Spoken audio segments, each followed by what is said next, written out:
Hoje o programa é histórico e muito importante. O pastor Ivan Saraiva irá falar a respeito da mudança da guarda do sábado para o domingo. Quando a igreja começou a guardar o domingo, por que fez isso? Quais as implicações e consequências dessa atitude? O que devemos fazer diante dos fatos históricos? Essas e outras perguntas serão respondidas no programa de hoje. Não saia daí, porque o Está Escrito começa agora.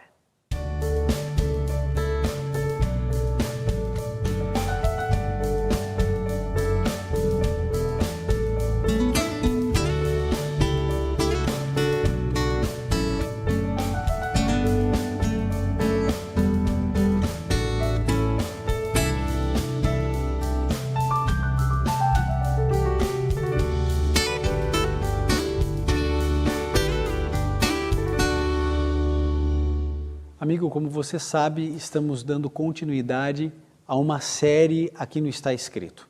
Começamos essa pequenina série de 5 programas falando sobre o sábado no Antigo Testamento, o sábado no Novo Testamento, Jesus e o sábado, e hoje vamos entender um pouquinho a mudança do sábado para o domingo, como aconteceu isso, por que aconteceu isso, quais as implicações desse tipo de atitude e como isso tem afetado a minha e a sua vida.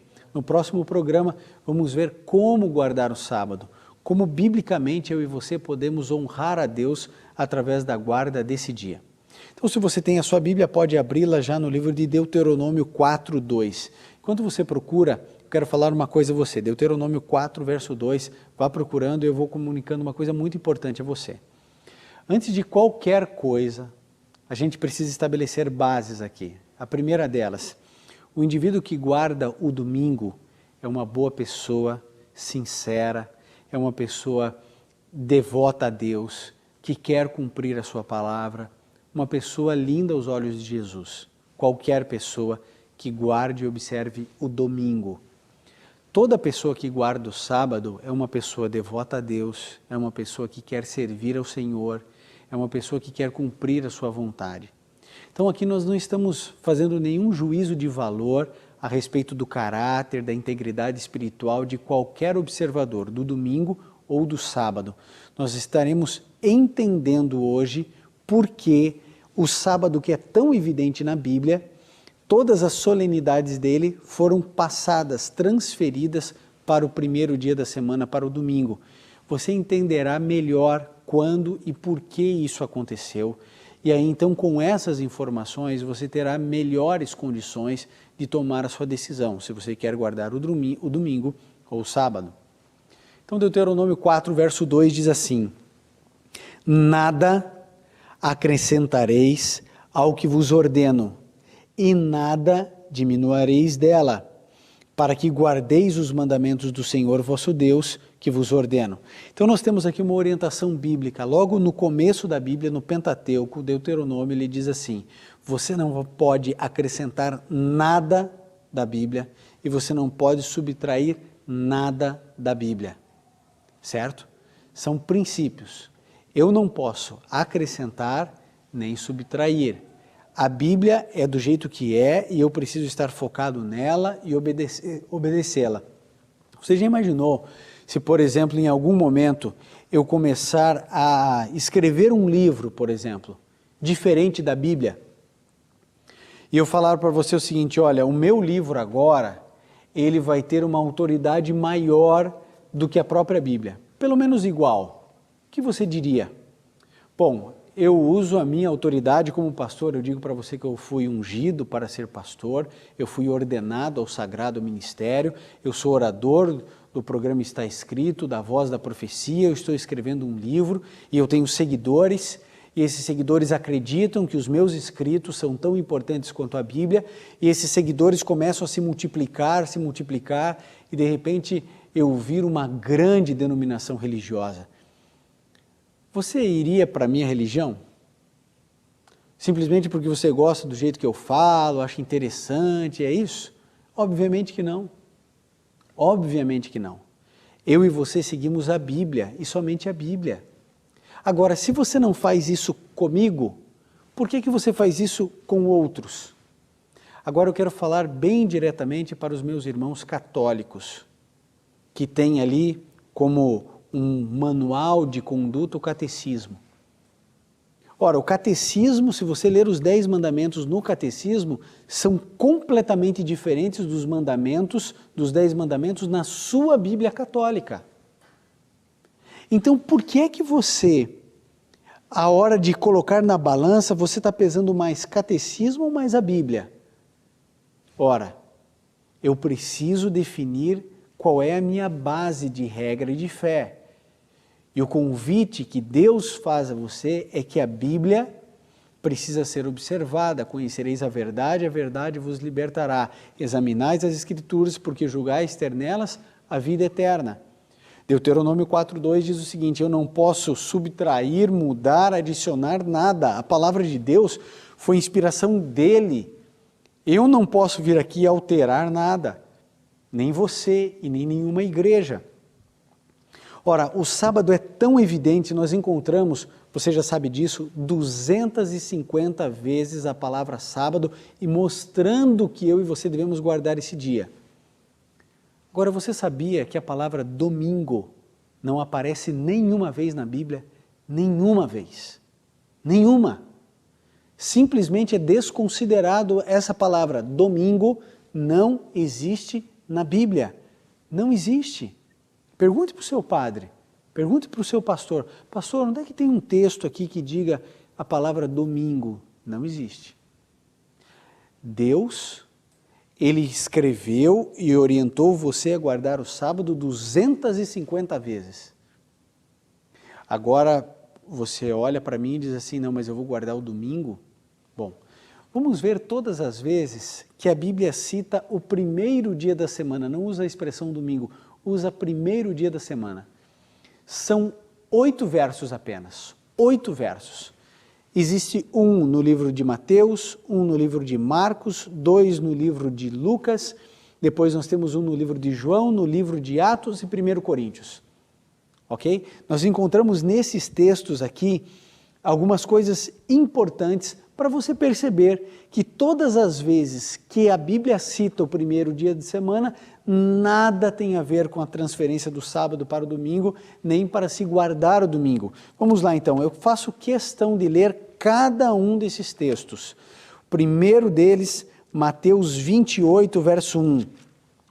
Abra sua Bíblia, você que acompanha o Está Escrito já sabe, sempre com a Bíblia aberta, caneta, papel, porque você tem que anotar essas passagens.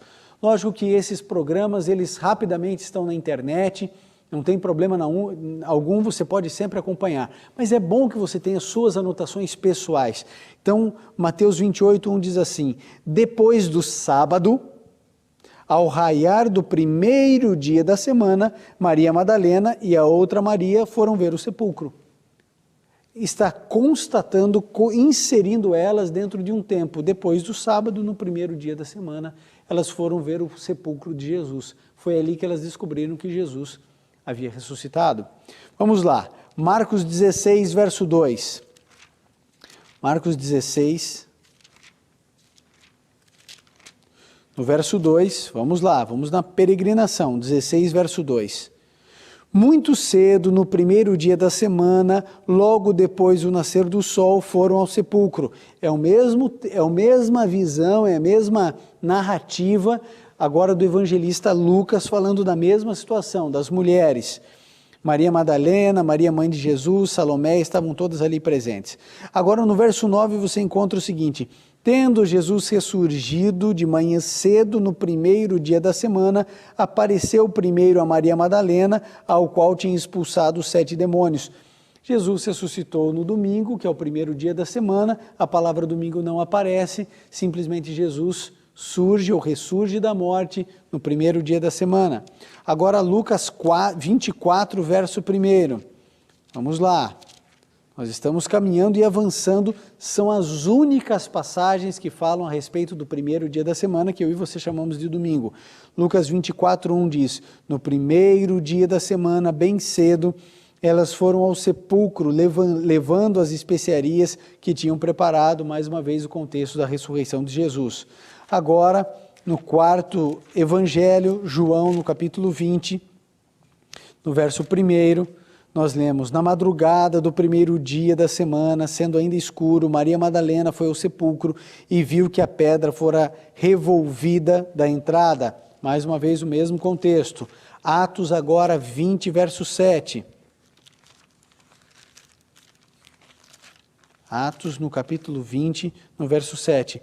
No primeiro dia da semana, reunindo-se os discípulos para partir o pão, Paulo, que havia de sair no dia seguinte, falava com eles e prolongou o seu discurso até a meia-noite. Então, no primeiro dia da semana, ele estava reunido com seus discípulos, teria que viajar no outro dia. Não há menção alguma de qualquer situação de que as solenidades do sábado foram transferidas para o domingo. E agora 1 Coríntios 16, verso 2. Veja, estou fazendo questão de passar todos os versos para que você leia. Porque se eu apenas citasse, talvez você tivesse preguiça, não tivesse tempo. Então eu estou lendo para que você perceba bem. 1 Coríntios 16, 2. No primeiro dia da semana, cada um de vós ponha de parte o que puder juntar, conforme a sua propriedade, para que se façam as coletas quando eu chegar. Então ele estava dizendo o seguinte: olha, aí no primeiro dia da semana, cada um de vocês vai oferecer o que puder, porque os nossos irmãos em Jerusalém estão passando muitas necessidades em função da perseguição. Então ele estava falando aqui para os irmãos em Coríntio, para eles ajudarem os outros irmãos em Jerusalém. Aqui é apenas uma coleta. Então aqui se acabam todos os textos que falam a respeito do primeiro dia da semana em toda a Bíblia. Não apenas no Novo Testamento. Veja, nós só lemos o Novo Testamento porque só aparece no Novo Testamento. O Velho Testamento, o Antigo Testamento, não aparece uma única vez, nem sequer citando o primeiro dia da semana. Agora eu pergunto, se não é bíblico, por que razão trocaram as solenidades do sábado para o domingo? Por que razão? Vou explicar algumas coisas para você. Qual foi a primeira igreja do mundo? Igreja vem de eclésia, de eclesia, que quer dizer ajuntamento de pessoas. Qual foi o primeiro ajuntamento de pessoas? Quando a gente vai para Mateus 16, a gente descobre ali que os discípulos eram a primeira igreja de Cristo. Eles foram a base, o núcleo da igreja de Cristo na terra, certo? Essa igreja, ela é fundamentada em quem? Na rocha que é Cristo Jesus. Ela não está fundamentada em Pedro, em Paulo, em João, em Maria, pessoas super especiais, consagradas, mas que são pecadores ou pecadora como eu e como você. Então, a igreja, ajuntamento de pessoas alicerçada em Cristo Jesus, e começou-se então a igreja. Vocês se lembram em Atos 2, Pedro pregando, 3.000 pessoas se convertendo. Obviamente que ele estava ali num processo de colheita de tudo aquilo que Jesus havia semeado durante os 3 anos e meio de ministério. A igreja crescia, se desenvolvia, as pessoas eram batizadas. O batismo é a forma como um indivíduo se torna cristão, é o caminho, ou a porta de entrada para você poder ir para o céu. Tudo isso aí é o batismo, essa igreja, como ela está unida e formatada. Então, que igreja era a igreja primitiva? Era a igreja apostólica. Era uma igreja universalizada, porque era o sacerdócio oferecido para todos os crentes. Então, nós poderíamos até dar um nome a essa igreja apostólica. Poderíamos colocar igreja católica. Porque o que significa a palavra católica? Significa universal. Uma igreja universal apostólica, seguindo os ensinamentos de Cristo Jesus, passado pelos apóstolos. Então, igreja católica apostólica, essa igreja católica apostólica, ela guardava o sábado.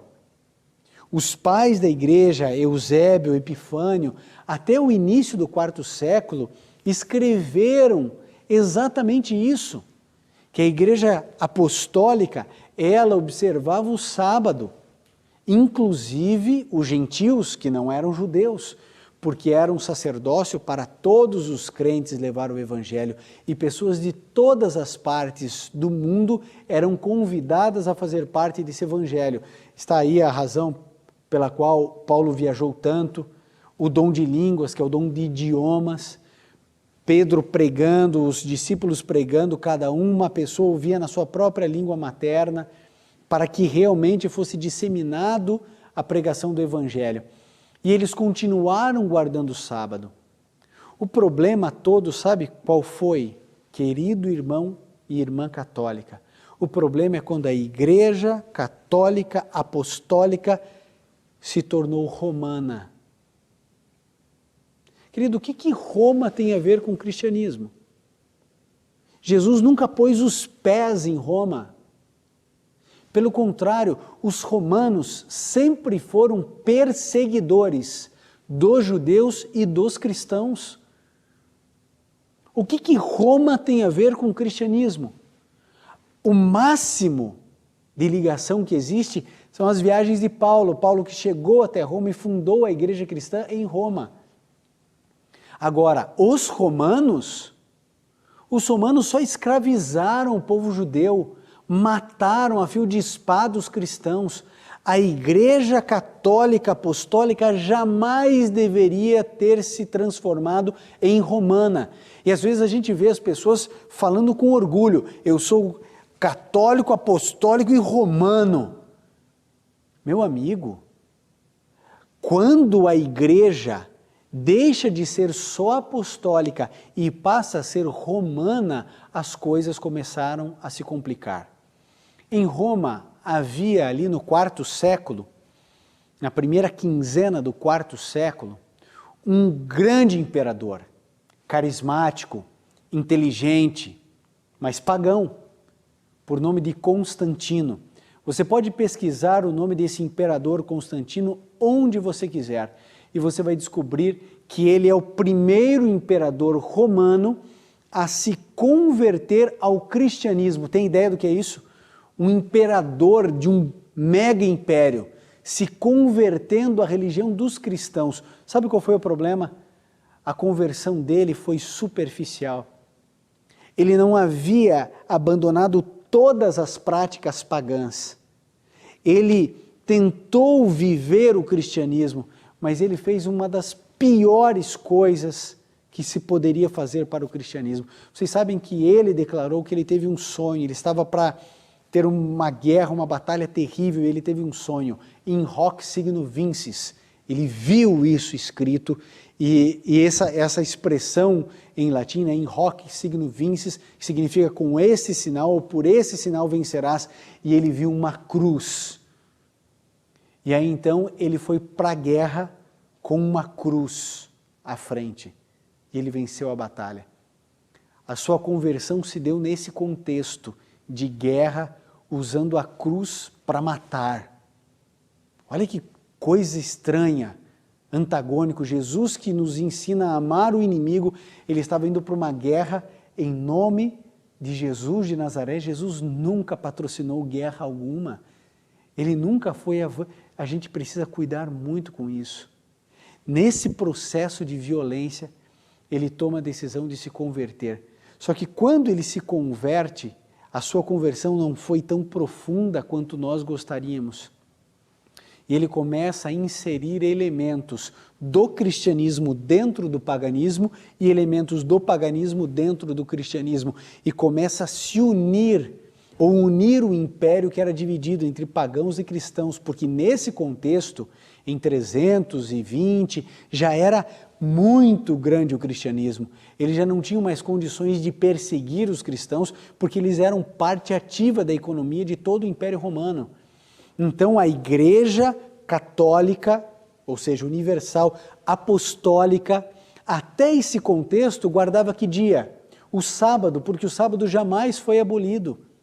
No entanto, é bem verdade que no segundo e no terceiro século, no final do século 100, no início e na metade do ano 200, já existiam pessoas, pais da igreja, homens piedosos, que faziam sim referência ao domingo como um dia especial pelo fato de Jesus ter ressuscitado.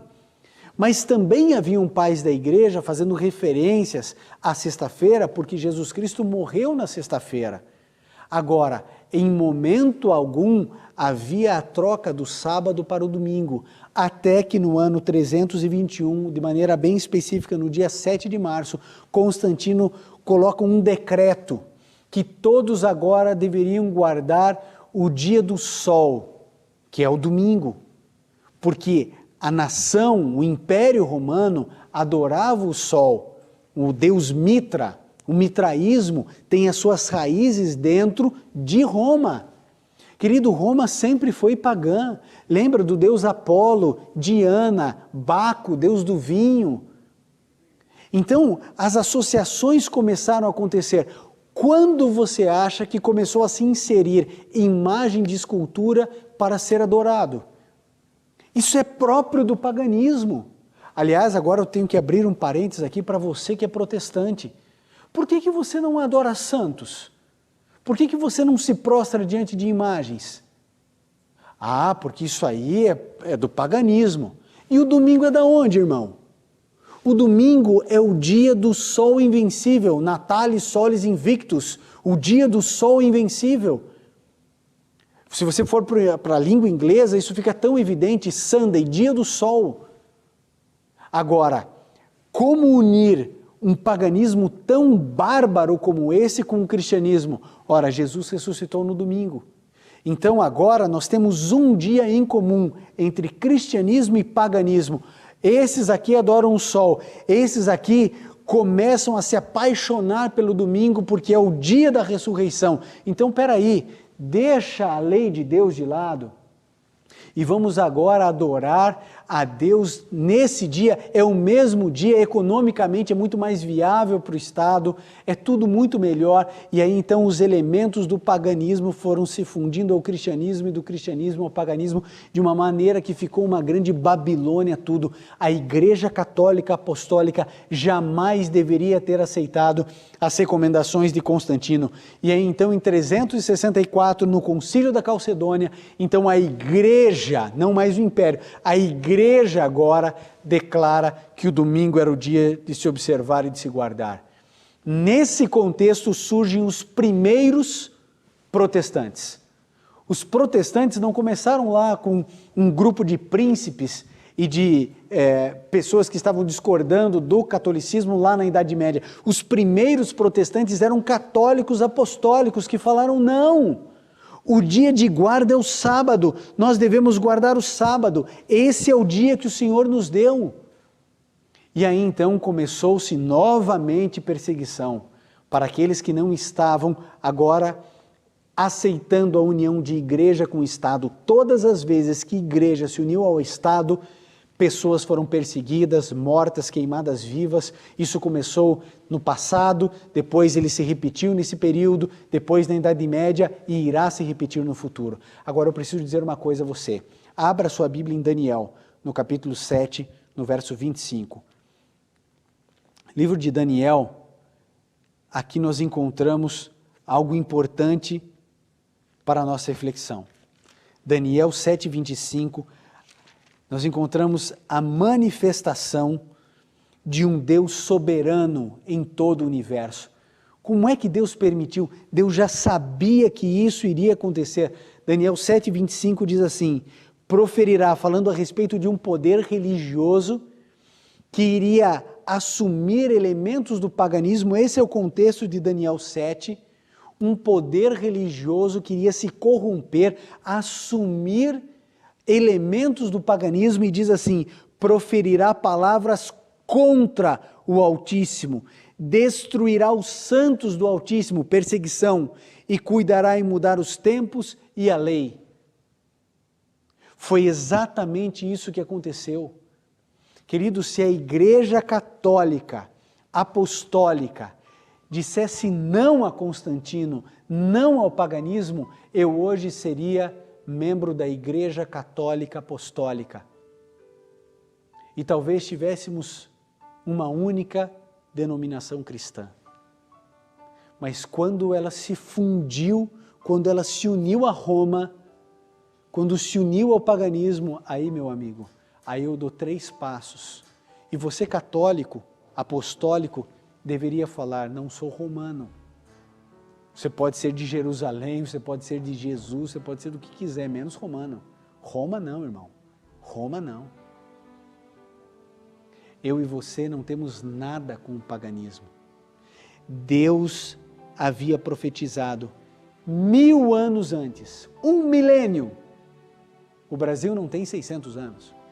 1 milênio antes de Constantino nascer, Deus havia profetizado de que essa igreja, esse poder religioso que veio puro até o 4º século, até a primeira metade do 4º século, haveria de se corromper, destruiria os santos do Altíssimo, e como a Igreja Católica Apostólica, agora sim romana, perseguiu cristãos.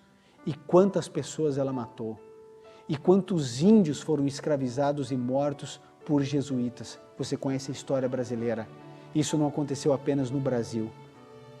Em nome de tirar as pessoas do paganismo e convertê-las à força, milhares e milhares e milhares de pessoas morreram.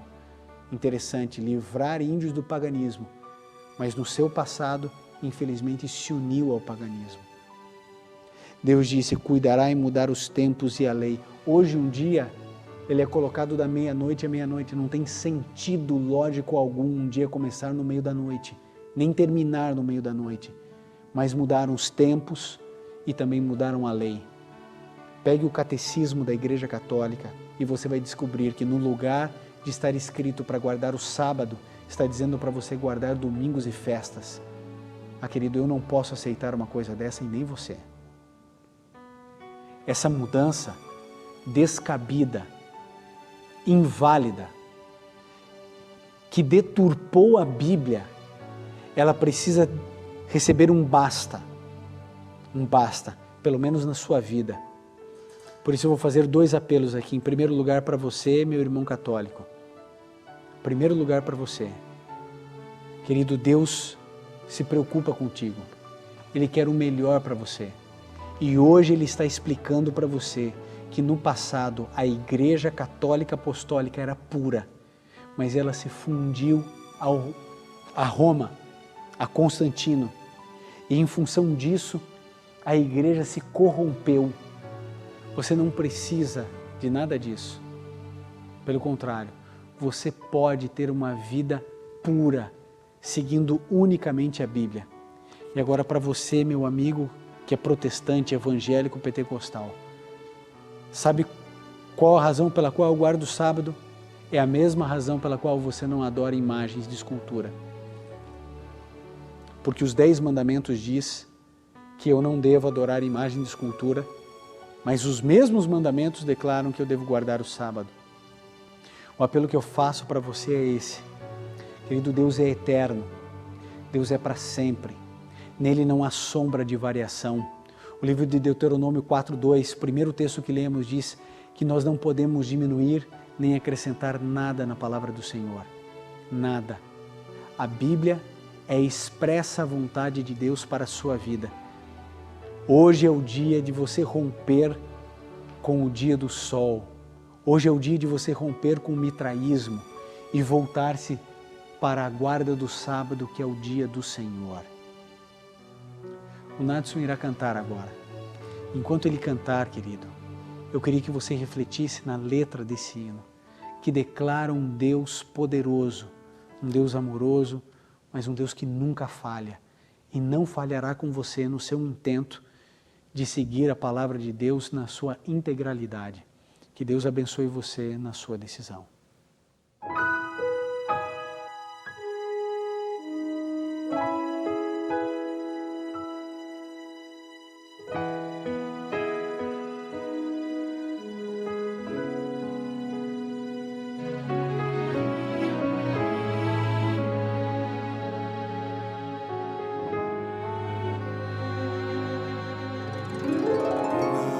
Fácil todo dia acordar e enfrentar as lutas sem desanimar.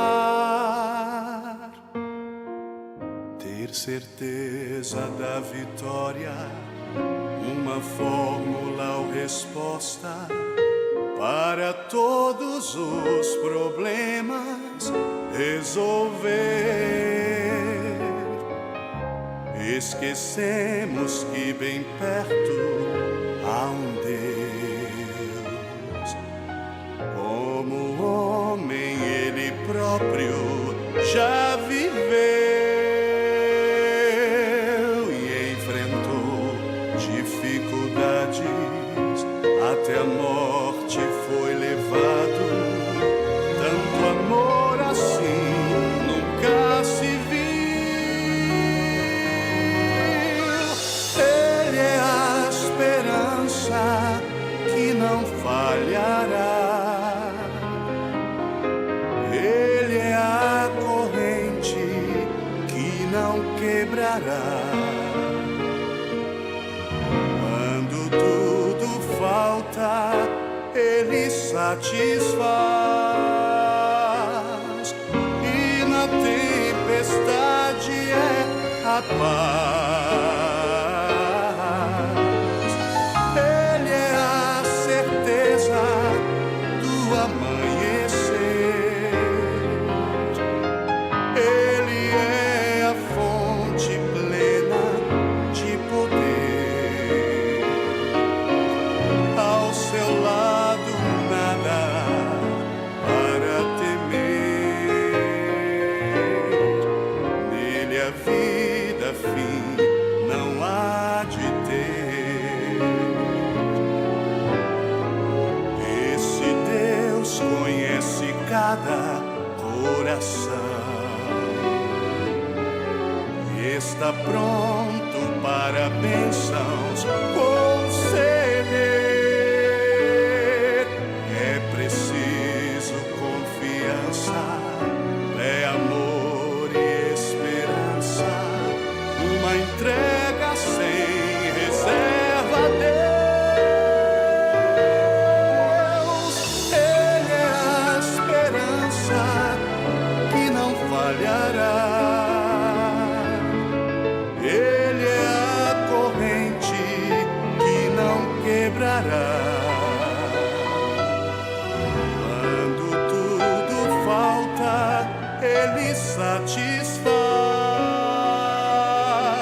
e na tempestade é a paz. Ele é a certeza do amanhecer. Ele é a fonte plena de poder. Ao seu lado nada para temer. Nele a vida fim não há de ter.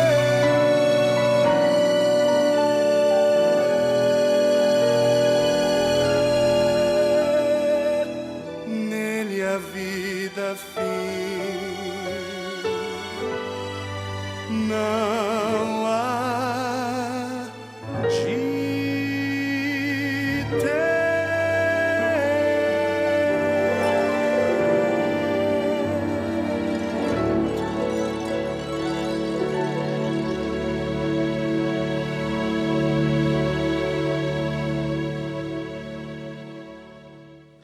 Ele é tudo o que você pode ter e o que você precisa ter. O seu compromisso, amigo, não é com nenhuma igreja, não é com nenhuma religião. O seu compromisso é com a palavra de Deus. Isso deveria ser o suficiente para você romper com o paganismo, com o romanismo. Talvez você hoje tenha tomado uma decisão.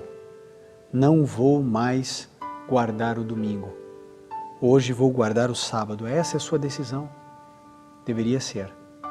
Ainda temos um último programa. No próximo programa nós falaremos sobre como guardar o sábado e você verá a pureza, a leveza e a beleza de se guardar o sábado, o dia que o Senhor nos ordenou. Infelizmente, a maior parte do cristianismo está longe da integralidade do cumprimento dos mandamentos do Senhor. No livro de Tiago, no capítulo 2, no verso 10, diz que se você tropeça em um mandamento, você se torna culpado de todos, porque ou você observa a lei ou não observa a lei.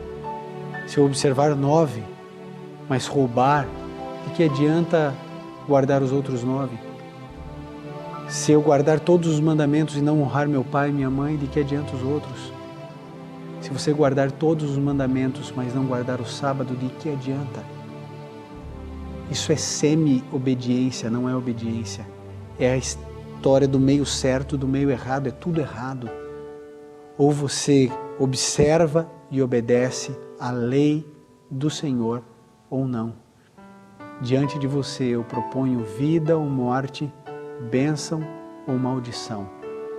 Escolha a vida, para que você tenha vida, para que os teus filhos tenham a vida. Você nunca poderá um dia chegar para Deus e falar: Senhor, eu não sabia, fiz o meu melhor, fiz sincero. Não adianta, amigo. Hoje é o dia da decisão, hoje é o dia da entrega. Você está tendo consciência de muitas coisas. E agora eu quero orar por você. Se puder, feche seus olhos, curve sua fronte. Vamos juntos orar. Querido Pai, ajude os meus irmãos, católicos e evangélicos. Ajude o Senhor, não apenas para compreender, mas para viverem o Teu sábado. Talvez sejam esquecidos por alguns, desprezados por outros, perseguidos por mais alguns, mas estarão ao Teu lado e isso basta a qualquer um de nós. Entregamos essas decisões, cada uma delas em Tuas mãos, em nome de Jesus. Amém. E lembre-se, amigo, está escrito: nem só de pão viverá o homem, mas de toda a palavra que sai da boca de Deus.